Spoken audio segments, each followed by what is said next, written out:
od moj jagol. Mislim, znači postojam.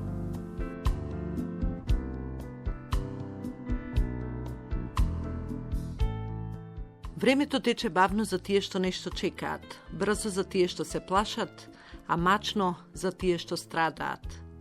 Времето работи за тие што се насладуваат и за тие што љубат. За нив времето е вечност, впрочем, како и љубовта.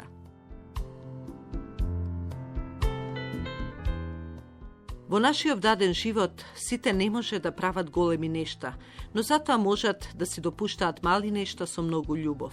Врвната среќа во животот е впечатокот дека се сака заради себе и наспроти себе.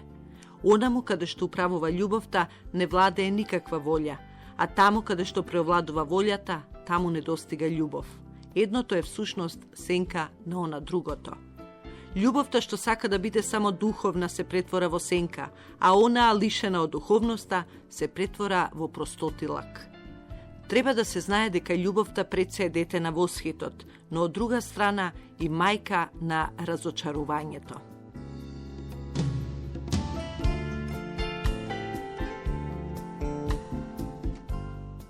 Љубовта е живот.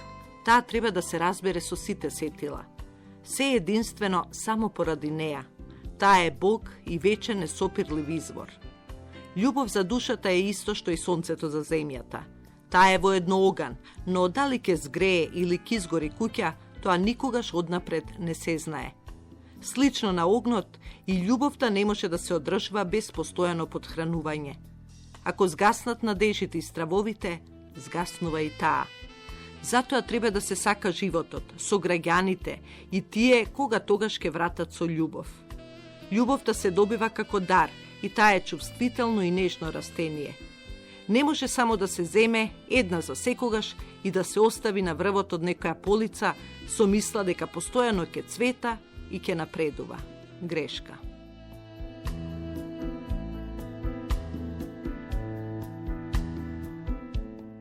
Растението, како и љубовта, треба постојано да се полева, да се води, да постои грижа за него и да се одгледува.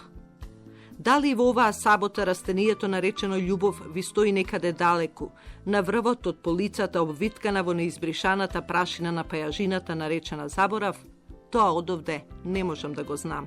Сепак, ова не треба да се дозволи, зашто срцето располага со многу докази што разумот воопшто не ги познава и вообичаено ги спливаат на површината тогаш кога најмалку се надева и се посакува.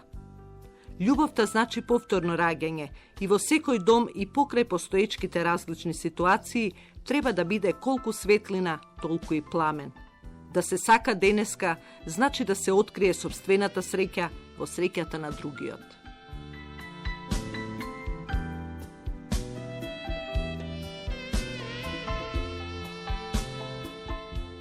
Љубовта била и останува мотивација за најширок и најразновиден спектар од човечки чувства и дејства. Ова говори дека не постои посилен мотив кој предизвикал и предизвикува повозвишени и слични дејства во исто време како таа, Господјата наречена љубов. Во нејзино име се испеани безброј песни. За неа се воделе војни. Во името на љубовта се пишувале книги, поезија, се создавало, но и многу пати рушело. За љубовта е многу кажано и има уште многу што да се каже и пренесе од поколение на поколение. Вербата во љубов представува вечно сонце, без кое тешко се живее и едноставно не се може. Таа е радост за добрите, чудо за мудрите и восхит за боговите. Таа е една состојба во која човекот ги гледа нештата такви какви што не се секогаш во реалноста. Љубов, едно големо чувство вткаено во сите, изразено на свој начин што го движи светот.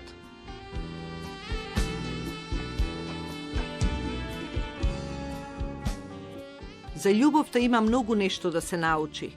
Се верува дека е лесно да се сака, но дека е тешко да се најде вистинскиот објект за љубов и вистинската што на вистина ќе се сака. Од друга страна, тука е апетитот за купување и идејата за заемна и корисна размена. Среќата на современиот млад човек се состои во задоволството да може да си дозволи да си купи добра гардероба, добро ауто, стан и се друго. Да изгледа убаво и привлечно за спротивниот пол. привлечно, всушност овде значи добро пакување на особините што се барани и популарни на пазарот на персоналности.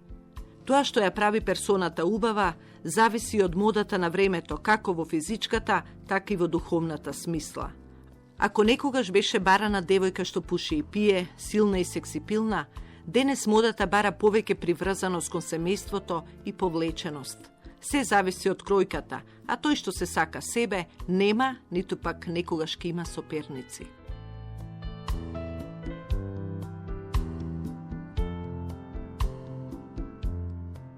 Вистинската љубов е како појава на сениште. Многумина зборуваат за тоа, но малкумина го доживеале. Двајца се влюбуваат кога ќе почувствуваат дека го нашле најдоброто на пазарот, уважувајќи ги сопствените пазарни вредности. Многу пати, како и секаде, прикриените можности што може да се развијат играат значајна улога во спогодбата. Не треба да изненадува дека во општеството во кое преовладува пазарната ориентација и во кое материјалниот успех е врвната вредност, човековите односи ги следат образците на размена што владеат на пазарот.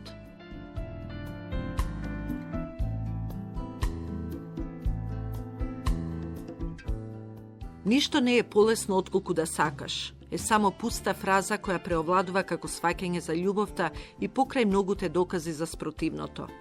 Не постојат активности, ниту потфати што како љубовта почнуваат со големи надежи и очекувања, а што редовно не завршуваат така. Кога би станувало збор за нешто друго, а не за љубов, би дошло до откажување. Овде е тоа невозможно, па така се испитуваат причините за неуспехот и се проучува смислата. Треба да се потсети на тоа дека љубовта е умешност токму како и животот што се живее. Ако сака да се дознае како се сака вистински, треба да се постапува на ист начин како и кога се сака да се совлада некое друго умење од типот на музика, сликарство или можеби медицина. Едното е совладување на теоријата, а второто е практика. Прво се осознаваат фактите, а потоа суштината на мајсторството во секое умење, вклучувајќи ја и љубовта.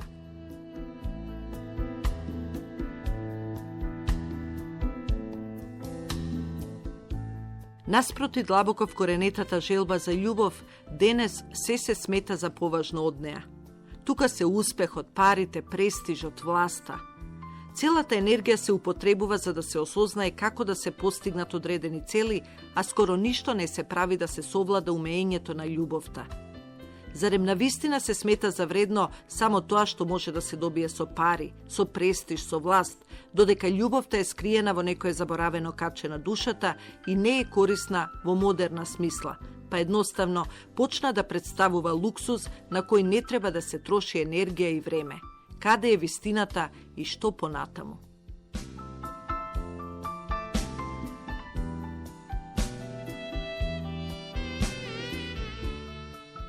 Се живее во илузија дека се следат сопствените насоки кон љубовта и дека тие идеи се слични со мнозинството. Всушност, зрелата љубов е соединување под услов на зачувување на сопствениот интегритет и на сопствената индивидуалност. Љубовта е активна сила, сила што ги пробиваат зидовите што разделуваат од заканите и што соединуваат со другите. Таа помага да се прескокне чувството на осаменост и одвоеност, а сепак допушта да се биде свој. Во љубовта се случува парадоксот двајца да станат едно, а сепак физички да останат двајца.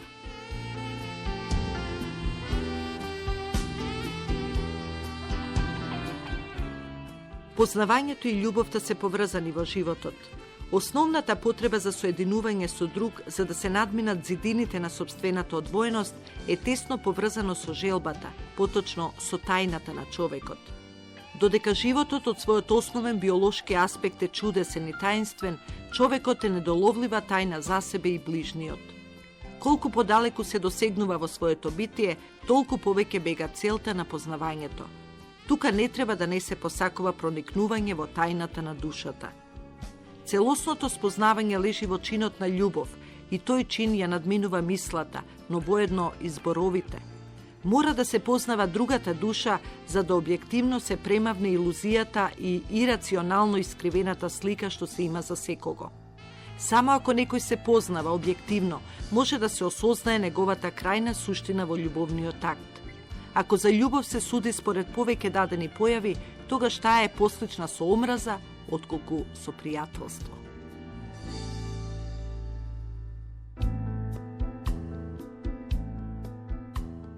Ако се има љубов, нема потреба од ништо друго. Ако пак се нема, не е особено важно што друго се има. Во љубовта, за разлика од повеќе други страсти, споменот за тоа што се изгубило е секогаш поубав од очекувањата за тоа што ќе се случи. Единствената разлика меѓу краткотрајната романса и вечната љубов е што краткотрајната романса трае малку подолго. Години на љубов се забораваат поради еден миг на омраза. Да се сака, значи не да се гледа еден во друг, туку заедно да се гледа во една иста насока. За да се биде сакан, едноставно сакајте.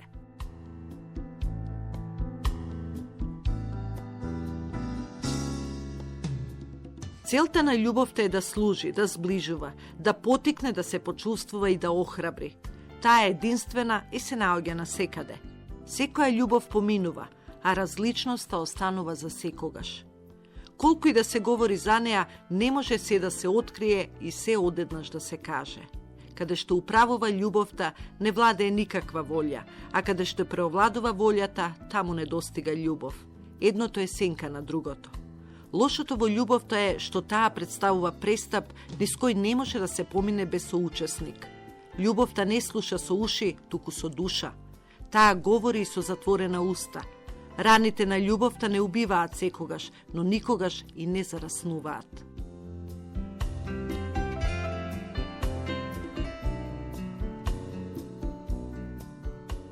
Заклучете во себе дека љубовта никогаш не умира случајно. Умира затоа што не умее да се одржи полноводен нејзиниот извор. Се губи и поради слепилото, грешките и предавствата. Умира од досада и суша и затоа што просто речено прецветува. Токму затоа постои влюбувањето, што би рекле повторното раѓање.